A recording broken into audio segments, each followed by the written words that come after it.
Okay, fine. So let's start with the first introduction framework कि क्या है basically law. See, before going to meaning of law and its sources na, let's have a short discussion on the concept of law. What you feel in your layman term, simple, तुम्हारे sober भाषा में कि law का मतलब क्या है तुम्हारे हिसाब से?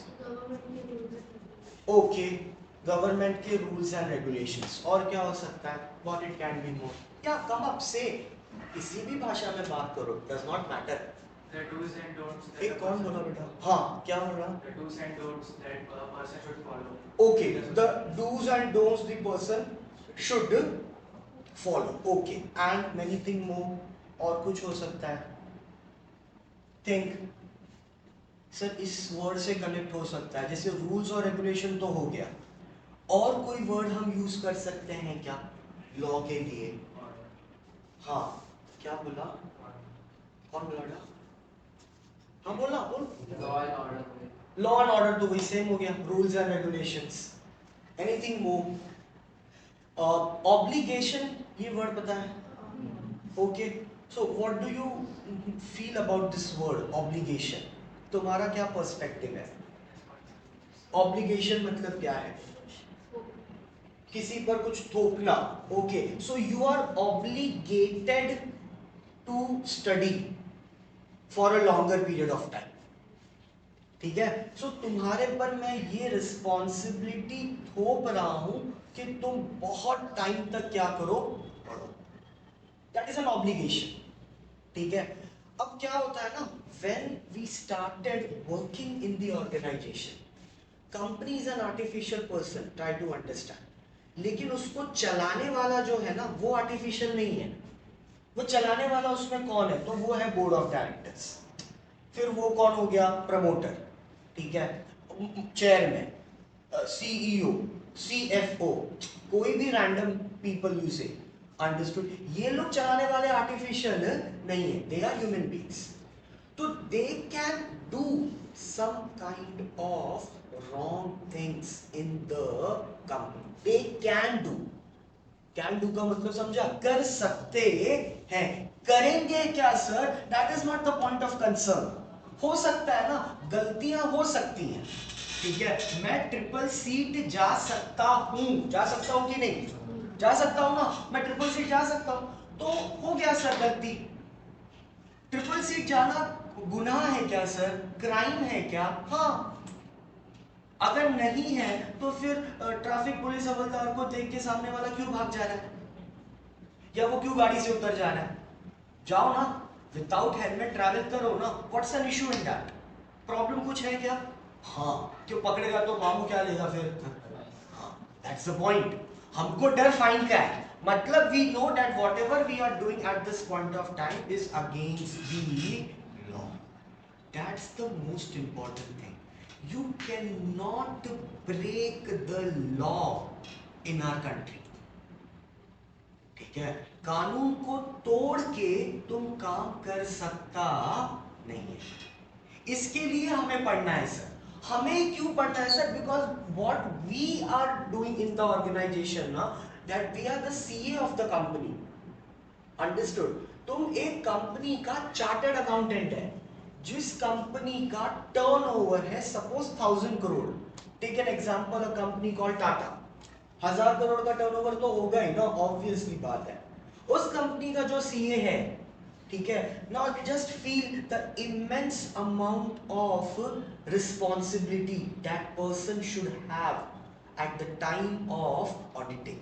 मार्च चालू है ना अभी, फाइनेंशियल ईयर खत्म हो रहा है ना, 1 April to 31 March. Now just feel उस बंदे को या उस बंदी पर कितनी रिस्पॉन्सिबिलिटी है कि टाटा जैसे कंपनी का उसको क्या करना है? Audit.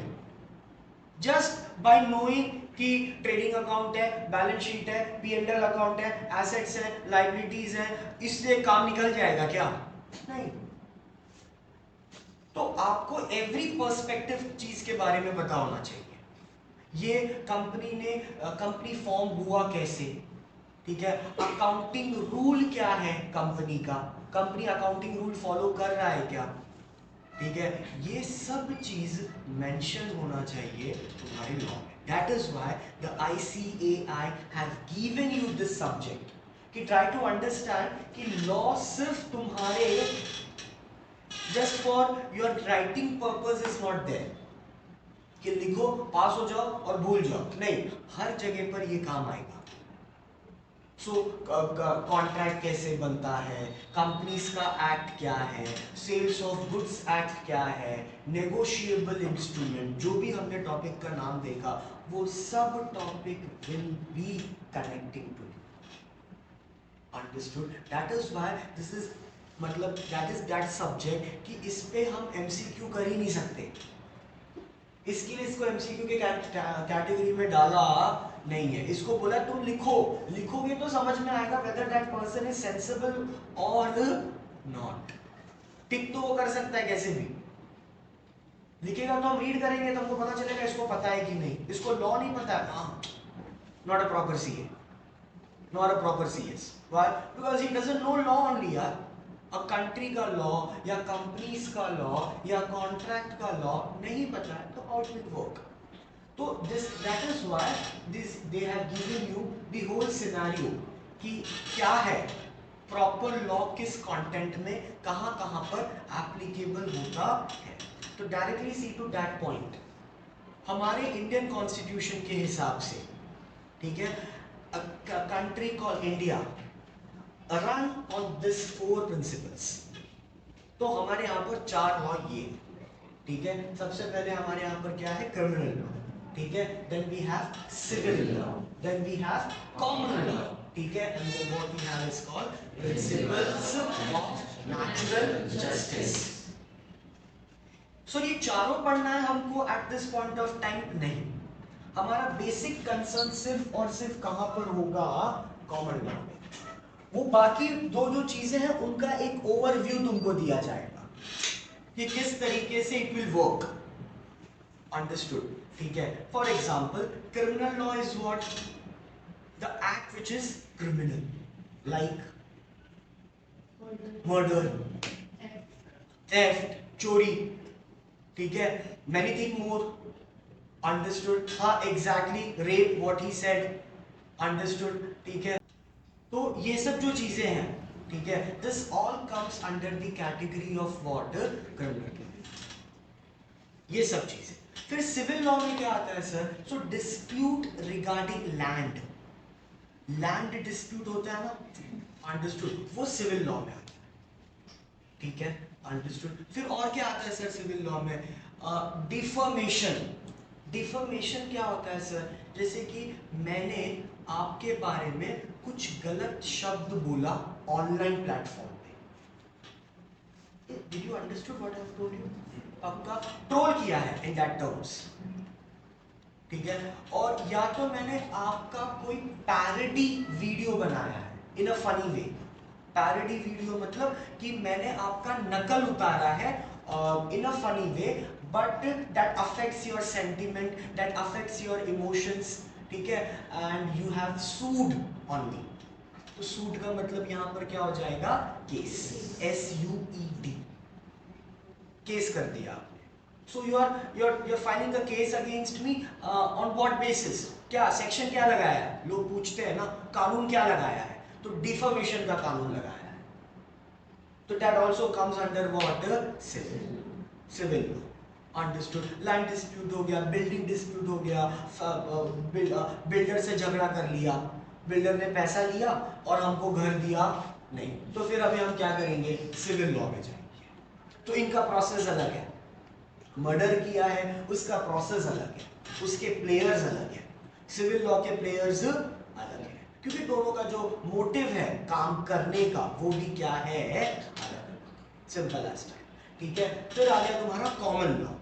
Common law and general law जो हम पढ़ रहे हैं, जैसे कि लॉ ऑफ कॉन्ट्रैक्ट, ठीक है. दो लोग मिलके सर बिजनेस कर रहे हैं, ठीक है. एग्जांपल ना, MRF पता है क्या?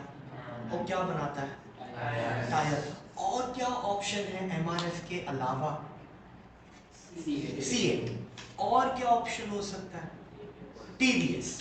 Now take any a company, ठीक है, एमआरएफ को ले लो दिमाग में, ठीक है, और सोचो कि कोई भी ऑटोमोबाइल कंपनीज, कोई भी automobile companies, you talk about Lamborghini, you talk about Mercedes, you talk about Audi, any, ये सब जो कंपनीज हैं, can this company run without having a wheel?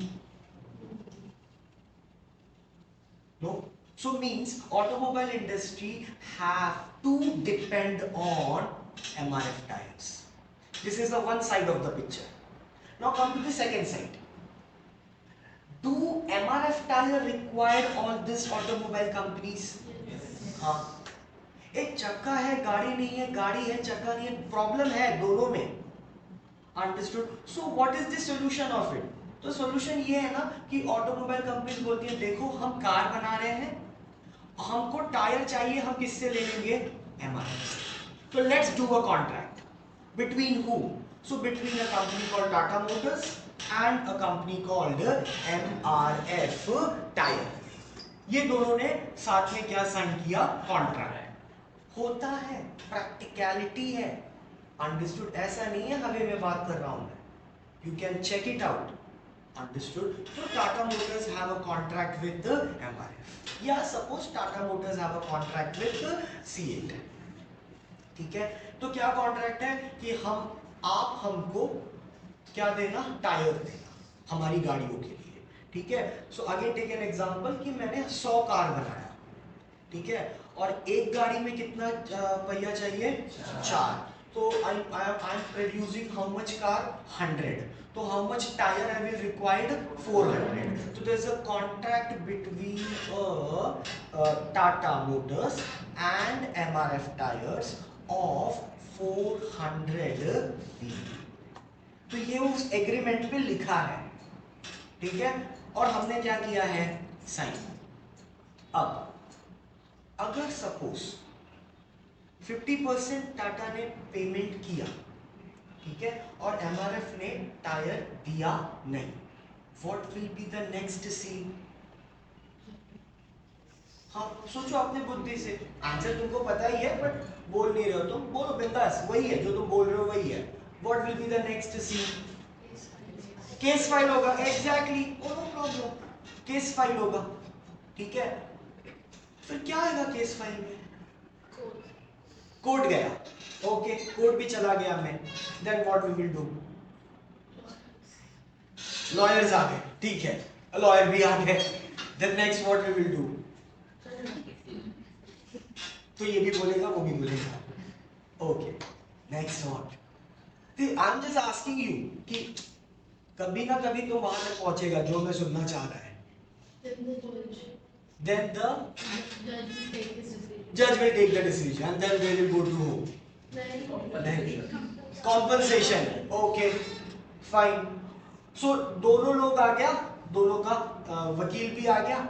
अब हमको सब पूछना है, सर जो ये टाटा का वकील होगा ना वो कौन होगा? अब टाटा का जो एडवोकेट है, that would be or that has to be the legal advisor of Tata. Understood? Plus the CA comes of the company. ठीक है, उसको everything should be known to this person.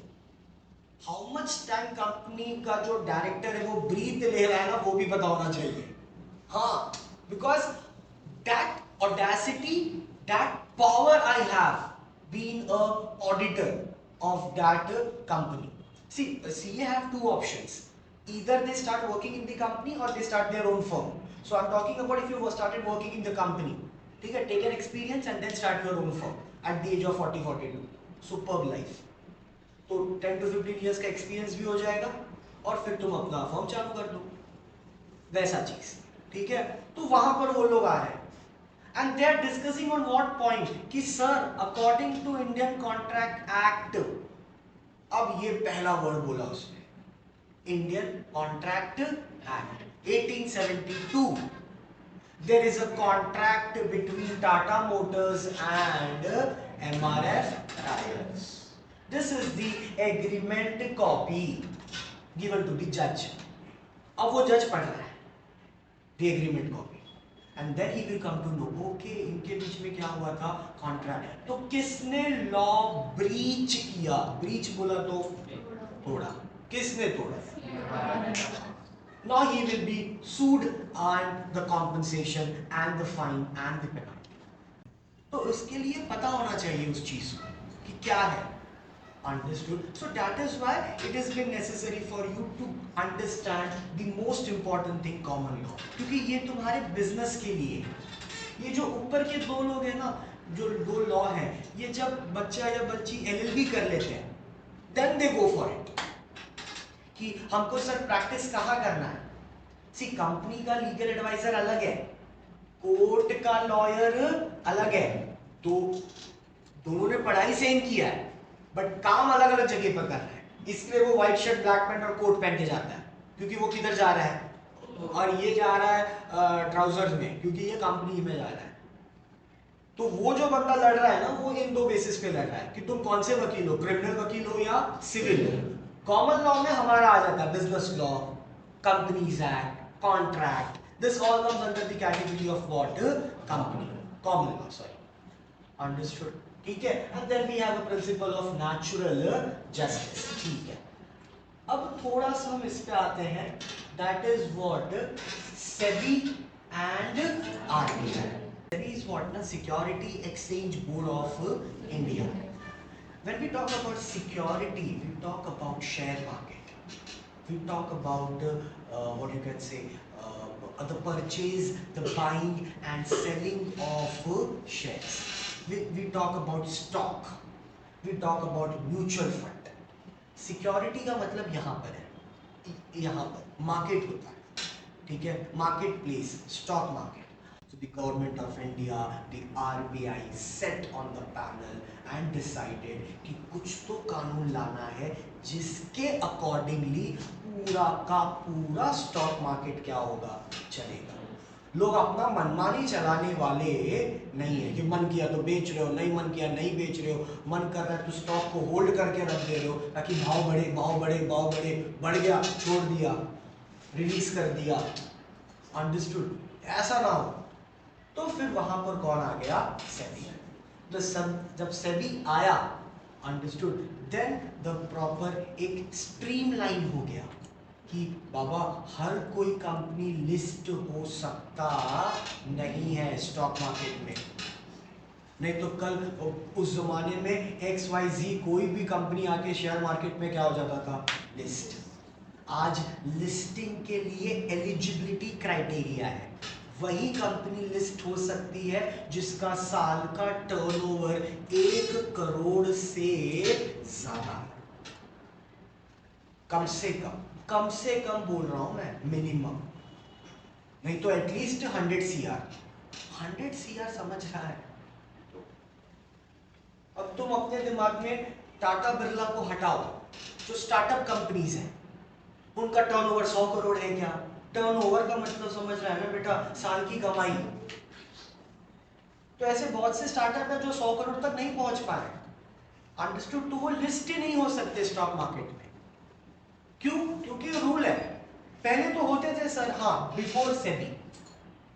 After SEBI the stock market get what? Streamline. Streamline का मतलब कि एक proper क्या हो गया?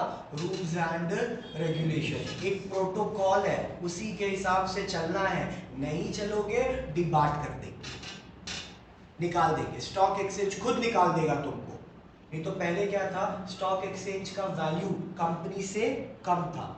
आज के डेट में स्टॉक एक्सचेंज का वैल्यू कंपनी से ज्यादा है क्योंकि अब हम रूल बना रहे हैं ना. That's the point. ये सब कब हुआ? सेबी के बाद. तो that is what SEBI, Security Exchange Board of India. ठीक है. Then we have RBI. RBI मतलब क्या है पता है? हाँ, Reserve Bank of India. See, when we talk about RBI, so there is a rule for RBI according to Banking Regulation Act of 1990. क्या? 2. Fine. Let's see. Let's check it out. तो banking regulation act मतलब banking regulation कानून है। Bank भी किससे चल रहा है? With the help of protocols, rules, regulation. Bank ऐसे ही मतलब कोई भी उठ के बैंक चालू नहीं कर सकता। कल मेरे को दो गाला दिख गया, चलो मनोज बैंक का। Are you insane? ठीक है, ऐसा सब नहीं है वहां पर टैंट्रम्स कि बट आज काम बंद कर दिया नहीं तो बैंक ओपन करने का, ऐसा नहीं होता। So there is again a proper what rules and regulations for banking. तो who set this rules and regulations? So RBI. Now the point comes कि सर हु सेट आरबीआई? तो RBI has been set up, RBI has been what you can say started or created or formed or made by whom? By law. So which law sir? Banking Regulation Act. तो ये follow करता है। सो ये follow कर रहा है RBI और RBI को फॉलो कर रहे हैं बैंक। कौन से बैंक सर? कोई भी बैंक। सो कोई भी बैंक मतलब पब्लिक भी, प्राइवेट भी, सहकारी भी, सब क्या? Yes. So when we talk about public bank, so like SBI, Bank of India. When we talk about private bank, it's like Axis, HDFC. When we talk about Sahakari bank, means cooperative bank, so we have Thana Janata Sahakari, Maharashtra Sahakari, and blah blah blah. ये सब पता है ना रे? मैं कुछ ज़्यादा बोल दिया क्या? कनेक्ट हुआ ना? हाँ, तो ये सब बैंक्स हैं। तो ये सब भी क्या फॉलो करते हैं? तुम्हारा rules and regulations. RBI is important. तो आरबीआई के रूल्स क्या है? That is also what we have going to learn and understand in this topic. ठीक है, so now we are going to start with the first concept, that is what is law. Basically चीज आपका क्या बोल रहा है कि वो एक ऑब्लिगेशन है, रूल्स है, रेगुलेशंस हैं जो कि इम्पोज्ड किया गया है। इम्पोज्ड का मतलब आप पे डाला गया है, बताया गया है, थोपा गया है, जैसे भी आप समझो। ठीक है, इन्फॉर्म किया गया है कि this is what the rules and regulation you need to follow, you need to understand. अगर फॉलो करोगे तो अच्छी बात है, लाइफ विल बी गुड। अगर फॉलो नहीं करोगे so life will be hell. बात करता, that is what the sentence talks about. तो लॉ क्या क्या कवर करता है? तो इट्स अ फ्रेमवर्क। ठीक है, फ्रेमवर्क का मतलब क्या होता है? It covers. ठीक है, it include, what it include, what it covers all the part of the life, aspects of the country, like social, economic, political, culture. See, social sir society में भी लॉ आता है क्या? हाँ, सोसाइटी में law है ना। लॉ बना किसके लिए है? हाँ, समाज के लिए ना। ये समाज के लिए कानून बनाना। पॉलिटिकल एनवायरनमेंट के लिए भी लॉ है, इकोनॉमिक्स में भी है, economic condition of a country, उसमें भी we have a rules regulation. Sir economics में कहाँ से रूल आया और क्यों नहीं आया? लिबरलाइजेशन, प्राइवेटाइजेशन एंड ग्लोबलाइजेशन, ये एलपीजी क्या है? पढ़ा है ना इकोनॉमिक्स में? तो फिर ये तो इकोनॉमिक्स का रूल है। ये इसके आने के वजह से क्या हो गया सर? इसके आने के वजह से आज जो हम डोमिनोज खा रहे हैं, या जो हम मैकडी का फ्रेंच फ्राइज खा रहे हैं, या हम ज़ारा का कपड़ा खरीद रहे हैं, ये क्यों खरीद रहे हैं? क्योंकि हमने हमारे कंट्री में एलपीजी पॉलिसी लाया है, that is what liberalisation, privatisation and globalisation. That's the main purpose. Understood. तो we are doing import and export. मैंने बहुत सा कपड़ा हमारे कंट्री में आ रहा है, हम क्या कर रहे हैं? एक्सपोर्ट कर रहे हैं, ट्रेडिंग हो रहा है, डॉलर्स में अर्न कर रहे हैं, जीडीपी बढ़ रहा है, स्टैंडर्ड ऑफ लिविंग बढ़ रहा है, कॉस्ट ऑफ लिविंग बढ़ रहा है। क्यों? Because of LPG. So thanks to Manmohan Singh, who was the finance minister at that point of time, Dr. Manmohan Singh, who was our prime minister also before 2014. तो उन्होंने बोला कि नहीं, ये कंट्री के लिए बहुत जरूरी है। LPG is what? LPG is a law. तो इकोनॉमिक्स में इकोनॉमिकल कंट्रीज में भी हमको लॉ का जरूरी है। कल्चरल तो तुम्हारा कम्युनिटी बेस्ड हो गया, हर कम्युनिटी का अपना अपना लॉ होता है ना, जिसको हम बोलते हैं क्या बोलते हैं उसको यार, कम्युनिटीज में भी तो होता है कि हमारे कम्युनिटी में ऐसा होता है, उनके इसमें वैसा होता है, ऑल दैट स्टफ, ठीक है। क्या बोलते हैं बेटा उसको? हाँ, कस्टम्स, एग्जैक्टली, कस्टम्स है, परंपरा है, प्रतिष्ठा है, अनुशासन है, अंडरस्टूड। तो सब कल्चर का अपना अपना क्या है, फंडा है, लाइफ है, सिंपल। तो that is what we want to tell to you कि it is been surrounded by everything, ठीक है। नाउ बेसिकली हमको कल्चरल और ये सब चीज़ों के बारे में पढ़ने का ज़रूरत नहीं है। इसके लिए डायरेक्टली हम आते हैं किस चीज़ पर कि हम जो पढ़ रहे हैं उसमें हमारे लिए लॉ कहाँ से आ रहा है, तो कहाँ से आ रहा है, कॉन्स्टिट्यूशन से। Now constitution is what, who made constitution? Yes, जो कॉन्स्टिट्यूशन में जो चीजें लिखी हैं related to a state, related to a country, every country has their own संविधान, have their own constitution। तो हमारा जो बेसिक लॉ है फॉर अ सोसाइटी पर्पस, कि जहाँ पर राइट टू इक्वालिटी होता है, राइट टू स्पीच होता है, एंड फ्रीडम है, एंड ब्ला ब्ला ब्ला ब्ला, ठीक है, वो सब चीज़ें कहाँ से आती हैं, कॉन्स्टिट्यूशन से। तो हमारे लिए, हमारे कंट्री को चलाने के लिए जो बेसिक लॉ का वर्ड से सोर्स जहाँ से आ रहा है, that is what our constitution, ठीक है। That is what it is written, the constitution, the statutes, statutes बोला तो लॉ अगेन, स्टैट्यूट्स का मतलब क्या होगा, लॉ। स्टैट्यूटोरी कंपनीज हैं वो कंपनीज जो कानून से बनी है, जैसे कि आरबीआई, जैसे कि SEBI, security exchange board of India, जैसे कि आईसीएआई, जैसे कि आईसीएसआई और एलआईसी। अब तो वो पब्लिक कंपनी हो गई है क्योंकि उसका शेयर बिकता है मार्केट में। पहले एलआईसी का शेयर नहीं बिकता था, अब बिकता है, अंडरस्टूड। ये सब जो कंपनीज हैं, they all are statutory company, it means they all are being created by law. So they are being created by law, they will be demolished by law. मतलब बनाया भी किसने, कानून ने, और बिगाड़ेगा भी कौन, कानून। सरकार नहीं बदल सकती, सरकार नहीं चेंज कर सकती, understood, because government does not have any interference in this perspective।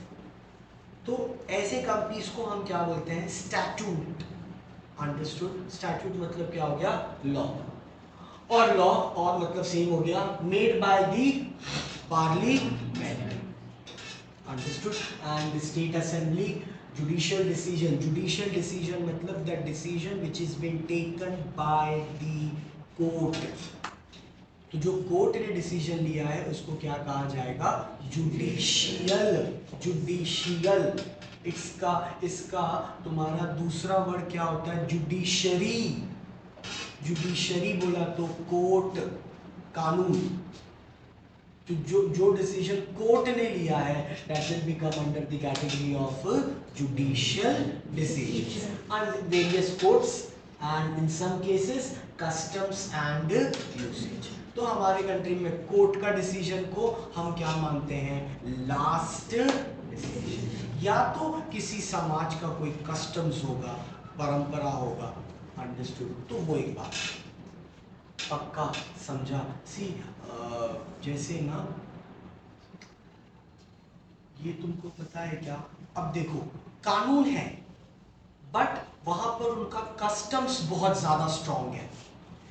Sabarimala पता है, शबरीमला, शबरीमला नहीं, मंदिर होता है जहाँ पर लोग जाते हैं, मोस्टली साउथ इंडियन पब्लिक, ठीक है। वो इनका एक 41 डेज का होता है। तुम कभी चेक किया है क्या, ब्लैक कपड़ा पहनते हैं पूरे बॉडी पर, कुछ तो या तो पूरा ब्लैक एंड ब्लैक पहनने का, या तो सिर्फ कुछ तो ऐसा ब्लैक बांध दो, ठीक है। तो वो मंदिर में जाते हैं 41 days, they climb and they go, if you no.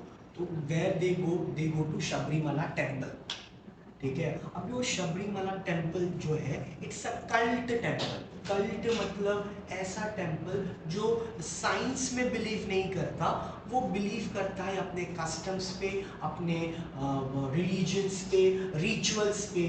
समझ रहा मैं क्या बोल रहा हूँ, वो उस पर बिलीव करता है। तो वो टेम्पल का एक पॉइंट है, एक पीओवी है, that a girl from 14 to you can say 50, there's a time when girls are not allowed to go to the temples, वो उनके हिसाब से। तो ना इस पे बहुत ये हो गया, क्या बोलते हैं, झगड़ा हो गया, ठीक है, कि वुमेन्स को इनइक्वालिटी है, प्रॉपर राइट्स नहीं दिया जा रहा है, इक्वल ट्रीट नहीं किया जा रहा है। हमारे कॉन्स्टिट्यूशन में लिखा है right to freedom, right to speech, right to equality, तो इक्वालिटी में ट्रीट करना चाहिए। ऐसा बहुत हुआ, बहुत हुआ, बहुत हुआ। देन अ एडवोकेट कम्स जिसका नाम है साई दीपक। तुमने बहुत शॉर्ट्स देखा होगा उसका, यूट्यूब पे नहीं देखा हो तो देखना, रील्स उसके बहुत है, ठीक है। And then he comes with a judgement from the Supreme Court, क्या कि इवन अ डेटी मतलब भगवान has its right, and that deity, that भगवान is what you can say, it's brahmachari. तो इसके लिए गर्ल्स आर नॉट अलाउड। तो वो कोर्ट पे केस गया और सुप्रीम कोर्ट ने जजमेंट किसके होल्ड पे रखा है, मंदिर के। तो अभी भी still after 50 you can go men's camp. तो देखो वहां पर कोर्ट भी झुक गया ना, समझा, क्योंकि फिर वहां पर क्या आ गया, सम कस्टम्स। अब इस कस्टम्स को उस वकील ने लॉ के तरीके से प्रेजेंट किया, तो सुप्रीम कोर्ट ने बोला कि हाँ बात तो सही है, आइडल का भी राइट है। आइडल बोला तो डेटी बोला तो भगवान, उनका भी कुछ अधिकार है, बिकॉज दैट्स अ कस्टम्स। तो एवरीथिंग इट कवर्स, अंडरस्टूड, पक्का। This much only will be the introduction part of your topic.